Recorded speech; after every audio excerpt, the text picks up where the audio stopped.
इस वीडियो में हम बात करने वाले हैं वृषभ राशि वालों का अप्रैल 2024 का महीना कैसा रहने वाला है। आपका पैसे के मामले में, प्यार के मामले में और स्वास्थ्य के मामले में ये महीना कैसा रहेगा। तो चलिए, सबसे पहले अनुरोध है कि वीडियो को लाइक कर दीजिए और ध्यान से सुनिए। अप्रैल का महीना आपके लिए आर्थिक दृष्टिकोण से अनुकूल महीना रहने वाला है।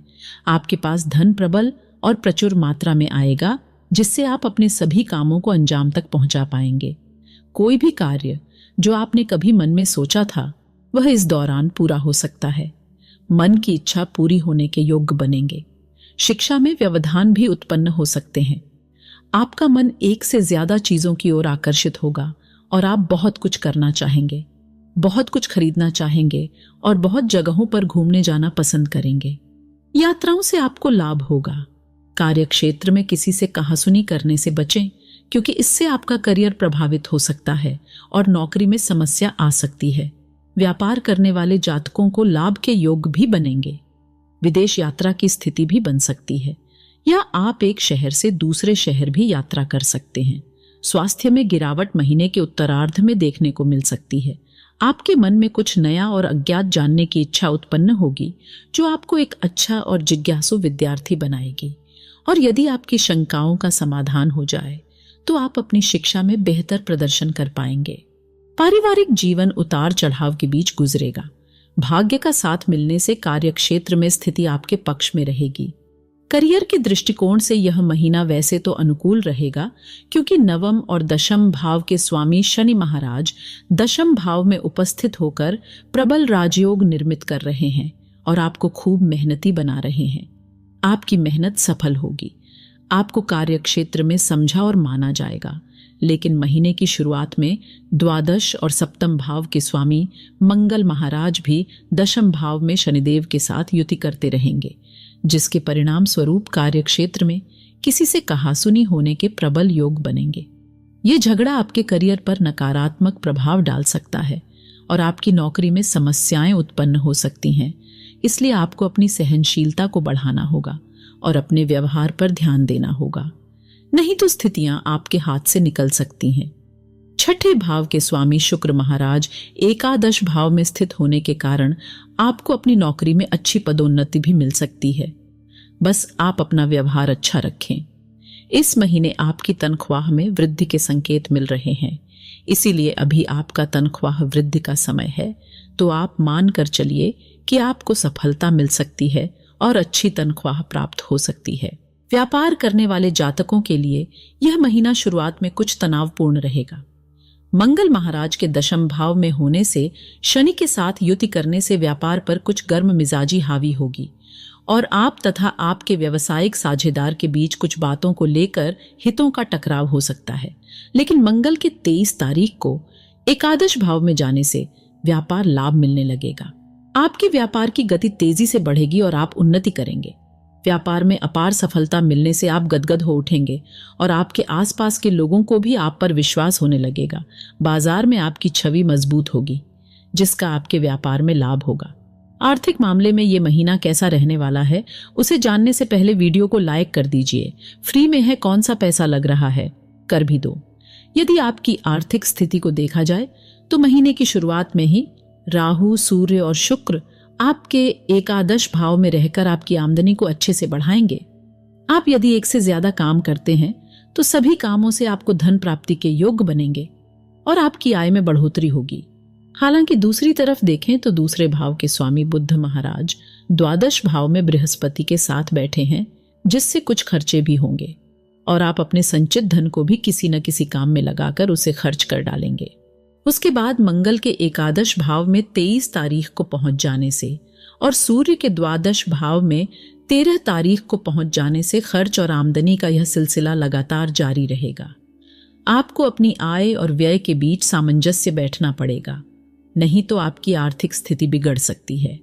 यह महीना स्वास्थ्य के दृष्टिकोण से मध्यम रहने वाला है। मासिक राशिफल 2024 बताता है कि राहु, सूर्य, शुक्र और केतु तथा मंगल के पंचम भाव पर प्रभाव के कारण आमाशय में समस्या हो सकती है।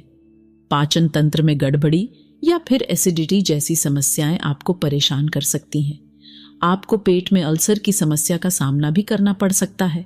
इसलिए आप यदि किसी शारीरिक समस्या को हल्का सा भी महसूस करें तो बिना समय गंवाएं उसे सही डॉक्टर से दिखा लें, ताकि बाद में आपको कोई परेशानी न झेलनी पड़े।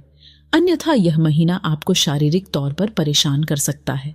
आपको थकान और कमजोरी का भी एहसास होगा, जो आपकी दूसरी स्वास्थ्य समस्याओं का कारण बन सकता है। इसलिए काम के बीच में आराम के लिए भी समय अवश्य निकालें। अब आइए प्यार के मामले में ये महीना कैसा रहने वाला है ये जान लेते हैं। लेकिन जो किसी से सच्ची मोहब्बत करता है वो वीडियो को लाइक अवश्य कर दे। हम भी देखें कितनी मोहब्बत करते हैं आप। यदि आपके प्रेम जीवन की बात करें तो यह महीना बहुत ही ज्यादा मानसिक उथल पुथल देने वाला है। केतु महाराज पंचम भाव में रहेंगे और उन पर शुक्र, सूर्य और राहु की स्थिति तथा मंगल का प्रभाव रहेगा। इस कारण से आपके रिश्ते में बीच बीच में रोमांस के छींटे भी पड़ेंगे। लेकिन अधिकांश समय कहा सुनी और आग उगलने जैसी स्थिति उत्पन्न हो सकती है। आप और आपके प्रियतम एक दूसरे को समय नहीं दे पाएंगे और एक दूसरे पर मिथ्या आरोप प्रत्यारोप लगा सकते हैं, जिससे आपके रिश्ते को बहुत पीड़ा होगी। आपको इन सब से बचना है तो आपको अपने प्रियतम से अपने संबंध में विशेष रूप से बात करनी होगी, ताकि मामलों को सुलझा सकें। यदि आप इस महीने को शांतिपूर्वक बिता लेते हैं तो महीने का उत्तरार्ध कुछ हद तक सांत्वना देने वाला रहेगा। अविवाहित जातकों की बात करें तो वैवाहिक संबंधों में उतार चढ़ाव रहेगा। शनि की दृष्टि सप्तम भाव पर होने से वैवाहिक संबंधों में तनाव रह सकता है। आप और आपके जीवन साथी के बीच काम को लेकर कहासुनी हो सकती है। आपके जीवन साथी भी कामकाजी हो सकते हैं और आशंका है कि इस कारण वह आपको और आपके परिवार को समय न दे पा रहे हों। उनकी समस्या को समझने की कोशिश करें, अन्यथा आपका झगड़ा उनसे हो सकता है, जो आप दोनों के लिए ही हितकारी नहीं होगा। महीने के उत्तरार्ध में 23 तारीख को मंगल के एकादश भाव में चले जाने से स्थिति में थोड़ा बदलाव होगा और आपके बीच समरसता बढ़ेगी। यह महीना पारिवारिक तौर पर उथल पुथल से भरा प्रतीत हो रहा है। द्वितीय भाव के स्वामी बुध महाराज द्वादश भाव में बृहस्पति देव के साथ स्थित रहेंगे और उन पर दशम भाव में बैठे शनिदेव की दृष्टि होगी तथा शनि और मंगल एक साथ आपके दशम भाव में बैठकर चतुर्थ भाव को देखेंगे। इससे पारिवारिक जीवन में कुछ अशांति का माहौल हो सकता है। बात बात में लोगों के बीच सामंजस्य का अभाव स्पष्ट रूप से दिखाई देगा। एक दूसरे की बातों को सुनने और समझने में समस्या होगी। इससे वाद विवाद बढ़ सकते हैं। आपके पिताजी और माताजी को स्वास्थ्य समस्याएं भी इस युति के कारण झेलनी पड़ सकती हैं। इसलिए आपको समय रहते ही उनके इलाज की व्यवस्था करनी चाहिए, ताकि वह किसी बड़ी समस्या के चक्कर में न फंस जाएं। जहां तक आपके भाई बहनों की बात है तो बड़े भाई बहनों से अच्छा सहयोग भी मिलेगा, लेकिन वे अपनी बात मनवाना भी चाहेंगे।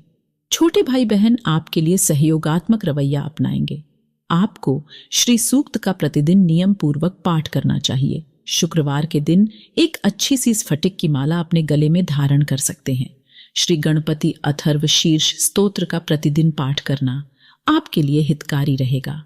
बुधवार के दिन अपने हाथों से गौ माता को खाने के लिए कुछ न कुछ अवश्य दें।